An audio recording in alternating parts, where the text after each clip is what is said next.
जय हिंद दोस्तों। स्वागत है आपका अपना study platform Saroj selection point पे। तो कैसे हैं आप लोग? आई होप बहुत अच्छे होंगे, बहुत तंदुरुस्त होंगे। तो दोस्तों, आज मैं आप लोगों के लिए वीडियो लेके आया हूं। बहुत से बच्चों के कमेंट आ रहे थे, क्वेश्चन थे, बहुत ही बच्चों के दिमाग में बहुत ही ज़्यादा जो कन्फ्यूजन था मैं वो दूर करता हूं। यानी कि डॉक्यूमेंट्स को लेकर, ठीक है, डीवीपीएसटी को लेकर जो भी महत्वपूर्ण दस्तावेज यानी कि डॉक्यूमेंट्स डीवीपीएसटी में लगने वाले हैं वो लेके मैं आया हूं। दोस्तों, मैं 12 डॉक्यूमेंट्स बताऊंगा डीवीपीएसटी के लिए, उत्तर प्रदेश पुलिस कांस्टेबल के लिए। ठीक है, याद रखिएगा, यूपी पुलिस रिजल्ट जो आया है 2024 का, डीवीपीएसटी का कट ऑफ आ चुका है बिल्कुल आपके सामने। 1 लाख लगभग 74,000 बच्चे लिए गए हैं डीवीपीएसटी के लिए। ठीक है, तो ये सभी बच्चे कंफ्यूज हैं कि डीवीपीएसटी के लिए हम कौन कौन से दस्तावेज डॉक्यूमेंट्स तैयार करके रखें। तो इस वीडियो को देखने के बाद आई होप आपका सारा डाउट क्लियर हो जाएगा और जितने भी महत्वपूर्ण डॉक्यूमेंट्स हैं वो सभी मैं बता दूंगा। और ये सारे डॉक्यूमेंट्स, ठीक है, अच्छे से अटेस्टेड करवाकर एक फाइल में रख लीजिएगा, यानी कि आपके पूरे कागज तैयार रहेंगे। जब भी डीवीपीएसटी की डेट आएगी, एडमिट कार्ड आएगा, आप तुरंत जाके वो सारे दस्तावेज दिखाएंगे, डॉक्यूमेंट आपका क्लियर रहेगा। ठीक है, तो डीवीपीएसटी में डरने की जरूरत नहीं है। मैं सारे डॉक्यूमेंट्स एक एक कर डीपली तरीके से क्लियर करता हूं, यहां पर एक एक चीजें बहुत ही सरल और अच्छे तरीके से। चलिए, तो यहां पर देखेंगे 12 दस्तावेज आखिर हैं कौन कौन से। ठीक है, चलिए मैं बताता हूं दोस्तों। सबसे पहले आपका जो लगेगा वो क्या लगेगा? Admit card. अब बच्चे कंफ्यूज होंगे, कौन सा एडमिट कार्ड? जो हम एग्जाम देने गए थे वो एडमिट कार्ड, या अब जो आने वाला है डीवीपीएसटी का वो? जी हां, जो डीवीपीएसटी का अब जो आपका एडमिट कार्ड आएगा, जो बच्चे क्वालिफाई हैं, कितने? 1 लाख लगभग 74,000 बच्चे क्वालिफाई हैं, तो इनका डीवीपीएसटी का एडमिट कार्ड रिलीज किया जाएगा भर्ती बोर्ड द्वारा। ठीक है, तो डीवीपीएसटी का जो एडमिट कार्ड होगा उसको प्रिंट करा लेंगे आप लोग। ठीक है, चलिए दूसरा क्या लगेगा आपका जो दस्तावेज लगेगा डॉक्यूमेंट? Application form. अब बहुत बच्चे कंफ्यूज होंगे कि एप्लीकेशन फॉर्म बहुत से बच्चों का उनके मोबाइल से, फोन से या लैपटॉप से डिलीट हो चुका होगा, या उन्होंने खुद डिलीट कर दिया होगा, या उनको मिल नहीं रहा होगा। ठीक है, तो बिल्कुल कंफ्यूज नहीं होंगे। जब यहां पर आपका एडमिट कार्ड आएगा डीवीपीएसटी का, ठीक है, जब आपका डीवीपीएसटी का एडमिट कार्ड आएगा, तब ये जो ऑप्शन है एप्लीकेशन फॉर्म का, ये डाउनलोडेड का, एप्लीकेशन डाउनलोड का स्टेटस देखने का आपका जो है ऑप्शन आ जाएगा। ठीक है, वहां पे आप बहुत आसान तरीके से फिर एप्लीकेशन फॉर्म भी आप अपना प्रिंट कर सकते हैं वहां से। ठीक है, याद रखेंगे, तो घबराएंगे नहीं। जिनको नहीं भी मिल रहा होगा, जैसे ही एडमिट कार्ड आएगा आप यहां से एप्लीकेशन फॉर्म निकाल सकते हैं। अगर आपके पास पहले से ही है तो पहले से आप प्रिंट कराकर रख लेंगे जो आपने फॉर्म भरा था। एप्लीकेशन फॉर्म वो होता है जो आपने उत्तर प्रदेश पुलिस कांस्टेबल का जब फॉर्म भर रहे थे तो पूरा एप्लीकेशन जो भरा गया था उसका स्टेटस या उसका पूरा प्रिंट या पीडीएफ आपके पास पड़ी हो। ठीक है, याद रखेंगे, उसका प्रिंट करा लेंगे आप। उसके बाद तीसरे नंबर का जो आपका दस्तावेज लगेगा, डॉक्यूमेंट लगेगा, वो होगा आईडी कार्ड होगा।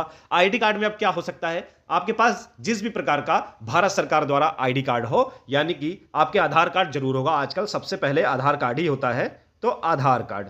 ठीक है, आधार कार्ड तो हो गई आपके पास, एक तो आधार कार्ड हो गया। मान लीजिए किसी रीजन से आधार कार्ड में आपका कोई गलती है, कोई करेक्शन है, तो आपके पास डीएल होगा, ड्राइविंग लाइसेंस होगा। ठीक है, दूसरा नंबर का ड्राइविंग लाइसेंस हो गया। चलिए, ड्राइविंग लाइसेंस भी अगर नहीं है आपके पास तो पैन कार्ड। ठीक है, पैन कार्ड होगा। चलिए, पैन कार्ड नहीं होगा तो वोटर आईडी कार्ड।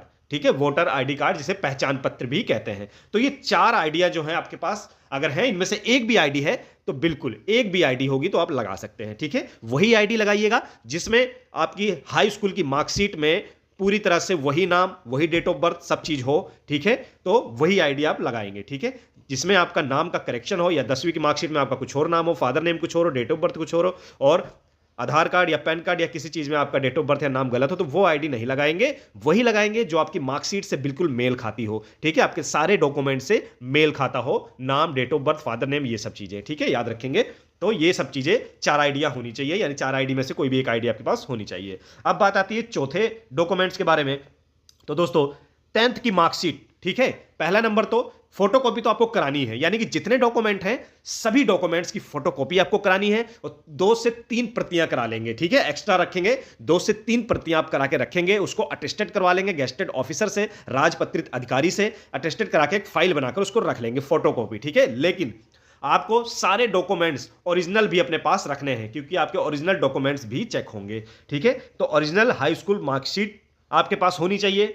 5वां नंबर, 12वीं की मार्कशीट होनी चाहिए, 12th क्लास की मार्कशीट होनी चाहिए आपके पास, फोटोकॉपी भी और ओरिजिनल भी होनी चाहिए। उसके बाद अगर आपने फॉर्म में ग्रेजुएशन डाला हुआ है, क्वालिफिकेशन में आपने ग्रेजुएशन डाला है, ग्रेजुएशन आपने की है, तो यहां पर ग्रेजुएशन मार्कशीट भी ले लेंगे। और एनी अदर, अगर कोई भी फॉर्म भरते समय आपने कोई भी डॉक्यूमेंट लगाया होगा, एनी अदर, चाहे वो कंप्यूटर ट्रिपल सी लगाया हो, चाहे ओ लेवल लगाया हो, चाहे एनसीसी लगाया हो, किसी भी प्रकार का आपने अगर अदर सर्टिफिकेट, एनी सर्टिफिकेट लगाया है तो उसको भी आप अपने पास रख लेंगे, ठीक है, याद रखेंगे।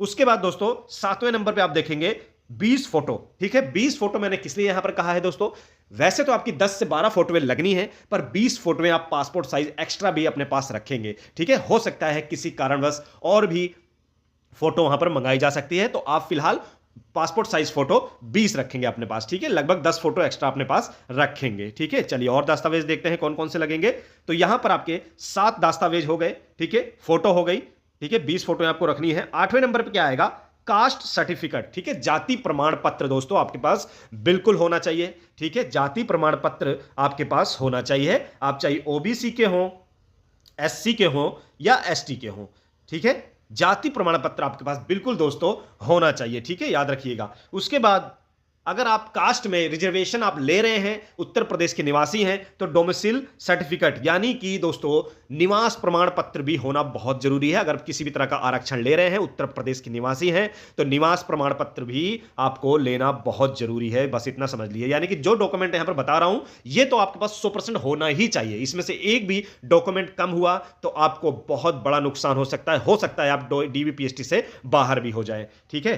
तो यहां पर 10वें नंबर पर क्या आता है, ईडब्ल्यूएस सर्टिफिकेट, ठीक है। ईडब्ल्यूएस यानी कि आर्थिक रूप से कमजोर जर्नल के जो कैंडिडेट हैं, जिन्हें स्वर्ण कहा जाता है, तो ईडब्ल्यूएस का सर्टिफिकेट उनके पास होना बहुत जरूरी है। अगर ईडब्ल्यूएस का सर्टिफिकेट उनके पास नहीं हुआ तो बिल्कुल वो डीवीपीएसटी से बाहर हो सकते हैं, ठीक है, याद रखेंगे। तो ईडब्ल्यूएस का सर्टिफिकेट होना चाहिए। जितने भी बच्चे ईडब्ल्यूएस का वहां पर उनको फायदा मिला है, आरक्षण मिला है ईडब्ल्यूएस का, तो ईडब्ल्यूएस का सर्टिफिकेट होना बहुत जरूरी है जनरल वाले बच्चों के लिए खास, और ठीक है। और ईडब्ल्यूएस का जो सर्टिफिकेट है दोस्तों वो 2023 से 2024 के बीच में होना चाहिए, कभी का भी, ठीक है। कोई डेट मेंशन नहीं की गई है, कभी कभी होना चाहिए, साफ साफ उसमें लिखा है नोटिफिकेशन में 2023 से 2024 के बीच में किसी भी डेट का, किसी भी मंथ का होना चाहिए, ठीक है। पर 2025 का नहीं होना चाहिए या 2022 का नहीं होना चाहिए, पर 2023 और 24 के बीच का कभी का भी होना चाहिए। और यहां पर जो ओबीसी, एससी और एसटी जो कास्ट सर्टिफिकेट है, इसके बारे में भी बहुत ही इंपॉर्टेंट पॉइंट आपको बताऊंगा कि किस डेट का आपका जाति प्रमाण पत्र होना चाहिए। बिल्कुल ये सारी चीजें बताने के बाद मैं उसके बारे में भी आपको समझाता हूं। जो बच्चे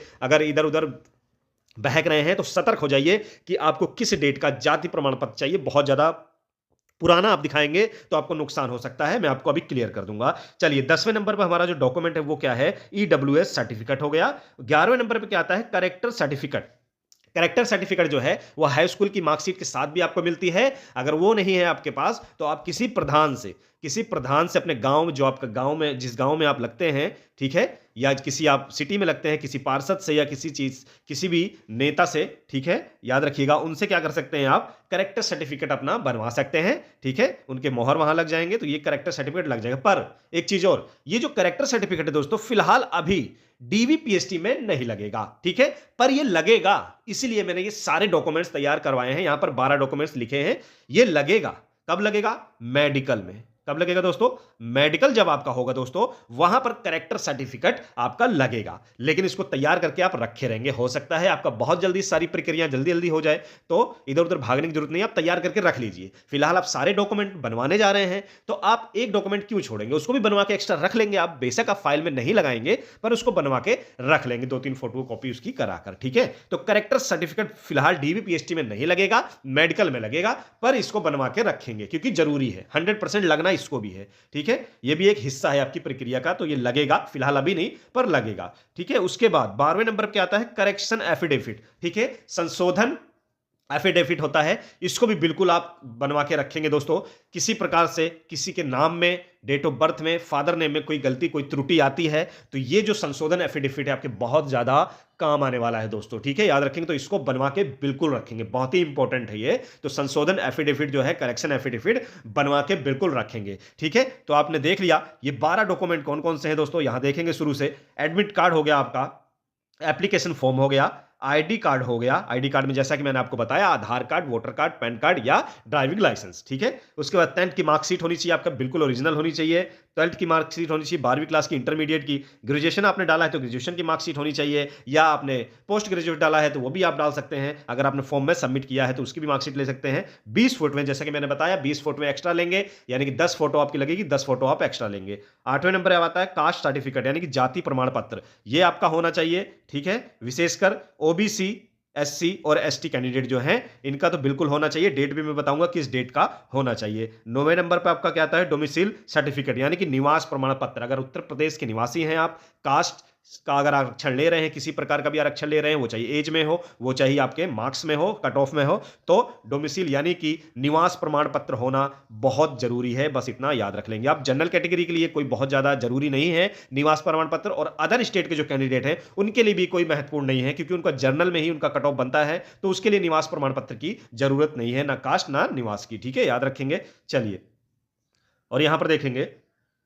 फिर ईडब्ल्यूएस। ठीक है, जो आर्थिक रूप से कमजोर जो सर्टिफिकेट बनवाते हैं जनरल के बच्चे, उनका क्या होना चाहिए, ईडब्ल्यूएस का सर्टिफिकेट होना चाहिए। फिर से मैं बताता हूं, 2023 से 2024 के बीच का होना चाहिए। कभी कभी कोई डेट मेंशन नहीं की गई है, कोई मंथ मेंशन नहीं किया गया है, 2023 से 2024 के बीच का होना चाहिए, इतना याद रख लेंगे आप। उसके बाद 11वें नंबर पे क्या आता है, करेक्टर सर्टिफिकेट। ठीक है, करेक्टर सर्टिफिकेट आता है, यह हो सकता है आपको 10वीं क्लास यानी कि 10th क्लास क्लियर करते हुए आपको सर्टिफिकेट के साथ मिला हो, या अगर आपके पास नहीं है तो आप नजदीकी, अगर आप सिटी में निवास करते हैं, किसी शहर में निवास करते हैं, तो वहां के पार्षद से, विधायक से, या आप गांव में निवास करते हैं तो विलेज यानी प्रधान जो होते हैं, पंचायत जो होती है, वहां से आप करेक्टर सर्टिफिकेट बनवा सकते हैं, मोहर डलवा के रख सकते हैं। फिलहाल मैंने जैसा कि आपको बताया कि डीवीपीएसटी में अभी फिलहाल तो इसकी जरूरत नहीं है, पर हां यह आपकी भर्ती का एक हिस्सा है, तो मेडिकल में इसकी बहुत जरूरत पड़ेगी, तो मेडिकल के लिए इसको बनवा के आप एक्स्ट्रा रख लेंगे। उसके बाद जैसे कि मैंने बताया, बहुत ही महत्वपूर्ण है करेक्शन एफिडेविट, संशोधन एफिडेविट, जिसको क्या कहा जाता है, संशोधन एफिडेविट। मतलब कि आपका किसी भी प्रकार से नाम, date of birth, father name या एड्रेस में कोई अगर करेक्शन हो जाता है, कोई संशोधन हो जाता है, कोई गलती हो जाती है, तो ये जो करेक्शन एफिडेविट है ये आप लगा देंगे तो बहुत ज्यादा आपके काम आने वाला है, बहुत ही हेल्पफुल साबित होने वाला है। तो ये टोटल 12 डॉक्यूमेंट से गांठ बांध लीजिए अच्छे से, अभी ना बनवाया हो तो इसको बनवा लीजिए दोस्तों। ठीक है, याद रखेंगे, इसको बिल्कुल बनवा के रखेंगे। ठीक है, याद रखेंगे। चलिए, फिर मैं बताता हूं आपको, कास्ट जो यहां पर आरक्षण लिया है ये किस डेट का होना चाहिए। ठीक है, ये भी बहुत बच्चों के दिमाग में चल रहा है, बहुत ही कंफ्यूजन है। तो कास्ट सर्टिफिकेट कब से कब तक का होना चाहिए, तो कब से कब तक का होना चाहिए।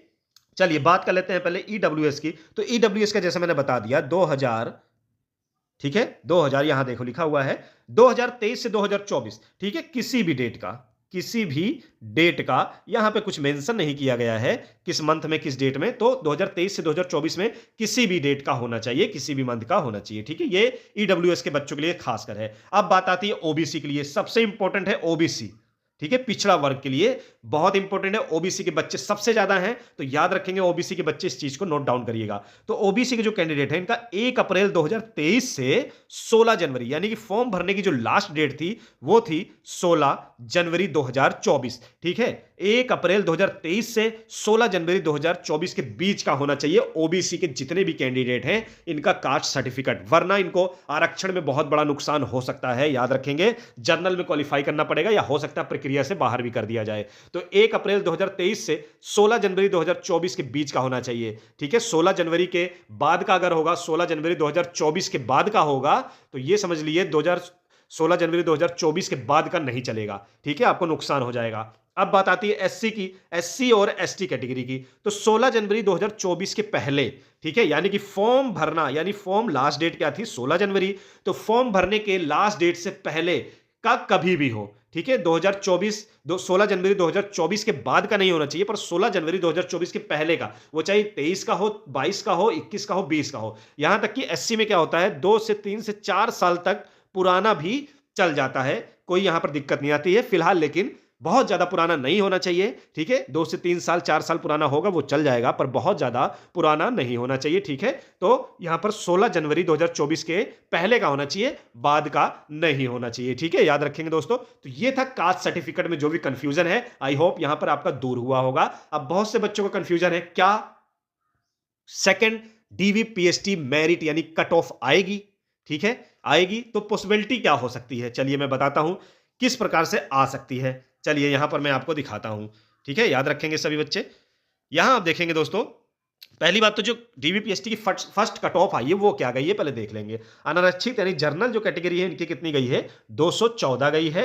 आर्थिक रूप से कमजोर यानी कि ईडब्ल्यूएस की 187 गई है। अन्य पिछड़ा वर्ग यानी कि ओबीसी की 198 गई है। अनुसूचित जाति यानी एससी की 178 गई है। अनुसूचित जनजाति 146 गई है। वहीं लड़कियों की बात करें तो जनरल कैटेगरी में 203 गई है, और ईडब्ल्यूएस में 180 गई है, ओबीसी में 189 गई है, और एससी में 169 गई है और 136 गई है एसटी में, अनुसूचित जनजाति में। ठीक है, अब पॉसिबिलिटी क्या है, ये तो है आपकी फर्स्ट डीवीपीएसटी कट ऑफ। ठीक है, कितने बच्चे लिए गए हैं, लगभग 1,74,000। ठीक है, आप मान सकते हैं लगभग 3 गुना लिए गए हैं, 2.5 गुना के ऊपर लिए गए हैं। ठीक है, याद रखेंगे। अब पॉसिबिलिटी क्या है, अगर बच्चे यहां पर बहुत से बच्चे कहीं और सिलेक्शन हो जाता है उनका। ठीक है, पहला नंबर तो सिलेक्शन कहीं और हो जाता है, बहुत से बच्चे वहां निकल जाएंगे। दूसरा आपका डीवीपीएसटी में कुछ बच्चे निकलेंगे। तीसरा आपका रनिंग और हाइट में कुछ बच्चे निकलेंगे। ठीक है, याद रखेंगे, रनिंग और हाइट में कुछ बच्चे निकलेंगे। जब रनिंग और हाइट में कुछ बच्चे निकलेंगे, अगर वहां पर कम बच्चे बचते हैं, यानी कि आपकी वैकेंसी कितनी है, 60,244। अगर 60,244 से कम बच्चे बचते हैं रनिंग के बाद, ठीक है, डीवीपीएसटी और फिजिकल के बाद कम बचते हैं, ठीक है, याद रखें, कम बचेंगे, तो पॉसिबल हो सकता है कि आपकी मेरिट कम कर कर और बच्चे बुलाए जाएं, क्योंकि भर्ती उनको पूरी करनी पड़ेगी। मान लिया 60,000 भर्ती है और 50,000 बच्चे ही बच रहे हैं लास्ट में डीवीपीएसटी और फिजिकल के बाद, तो मेरिट 10,000 बच्चे और लेने हैं, मतलब मेरिट कम कर कर और बच्चे बुलाए जाएंगे। तो यहां पर आप देख सकते हैं, जैसे 214 गई है, तो यहां पर जिन बच्चों के 210 भी हो रहे हैं, ठीक है, ज्यादा फर्क नहीं आएगा। ठीक है, 5 से 7 नंबर ही नीचे जाएगी मेरिट, अगर दूसरी कट ऑफ आई तो, सेकंड वेटिंग लिस्ट अगर आया, यानी कि सेकंड लिस्ट अगर आई डीवीपीएसटी की तो। और आर्थिक रूप से जो कमजोर हैं, 180 तक भी हो रहे हैं, तो वो बच्चे भी बिल्कुल नाम आ सकता है। ठीक है, पर शर्तें ये है कि डीवीपीएसटी और फिजिकल के बाद अगर बच्चे कम बचे तो। ठीक है, याद रखेंगे, बाकी बच्चे बहुत ज्यादा लिए गए हैं तो हो सकता है, बहुत ही मुश्किल चांस है, पर कुछ कहा नहीं जा सकता है। ठीक है, कई भर्तियों में देखा गया है, कई बार 1 से 2 वेटिंग लिस्ट यानी कि मेरिट कम कर कर मेरिट कट ऑफ निकाली गई है डीवीपीएसटी के लिए। अन्य पिछड़ा के लिए 190 नंबर वाले भी सुरक्षित हो सकते हैं, अगर सेकंड वेटिंग लिस्ट यानी सेकंड रिजल्ट आया डीवीपीएसटी का। अनुसूचित जाति वाले 170 वाले भी सुरक्षित हो सकते हैं, अनुसूचित जनजाति 135 वाले, 135 से 140 वाले भी सुरक्षित हो सकते हैं। ठीक है, याद रखेंगे। और लड़कियों का, बिल्कुल लड़कियों का कहा जा सकता है कि सेकंड जो कट ऑफ आएगी, सेकंड से थर्ड यानी कि दूसरी तीसरी भी कट ऑफ आ सकती है, 1 से 2 बार और इनकी कट ऑफ नीचे जा सकती है, इनका कहा जा सकता है, क्योंकि लड़कियां जो हैं वो बहुत कम क्वालिफाई हो जाती हैं। यहां 190 भी अगर जिन लड़कियों के हैं जनरल वाली, वो भी बिल्कुल तैयार रहें, हो सकता है दूसरी मेरिट में उनका नाम आ जाए। 170 ईडब्ल्यूएस, 180 ओबीसी, 160 एससी और 130 एसटी, इनके जिनके कम है 5 से 7 नंबर, उनका भी नाम आ सकता है अगर सेकंड कट ऑफ आई तो। ठीक है, उनको सिर्फ इंतजार करना होगा और उनके पास कोई चारा नहीं है, इंतजार करेंगे। अगर बच्चे कम बचते हैं तो उनको बुलाया जाएगा, तो मेरिट डाउन की जाएगी और 5 से 7 नंबर वालों का नाम भी आ सकता है। ठीक है, याद रखेंगे। और अगर बात की जाए कि फाइनल कट ऑफ, दोस्तों फाइनल कट ऑफ कितनी जाएगी ये समझ लीजिए। अगर सेकंड कट ऑफ नहीं लगती है, देखिए 2 चीजें हो सकती हैं। अगर 1,74,000 बच्चों में ही 60,244 बच्चे आ जाते हैं, या और एक्स्ट्रा बच्चे बचते हैं 10-20 हजार बच्चे, तो ये मान लीजिए मेरिट यहां पर 5 से 7 नंबर और बढ़ने वाली है, यानी कि जनरल 220 जाएगी।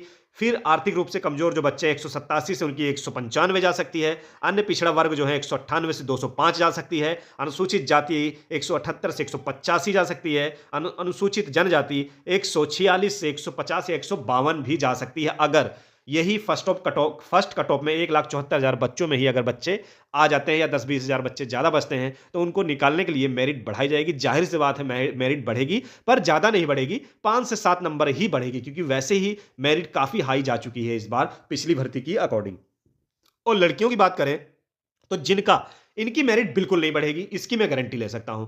लड़कियां जिनका नाम आ चुका है इस फर्स्ट कट ऑफ में, ठीक है, फर्स्ट कट ऑफ में जिन लड़कियों का नाम आ चुका है, इनका सिलेक्शन 100% होने वाला है, क्योंकि लड़कियां क्वालिफाई नहीं हो पाती और सेकंड और दूसरी कट ऑफ जरूर निकाली जाती है, इनकी सेकंड वेटिंग लिस्ट या थर्ड वेटिंग लिस्ट जरूर निकाली जाती है।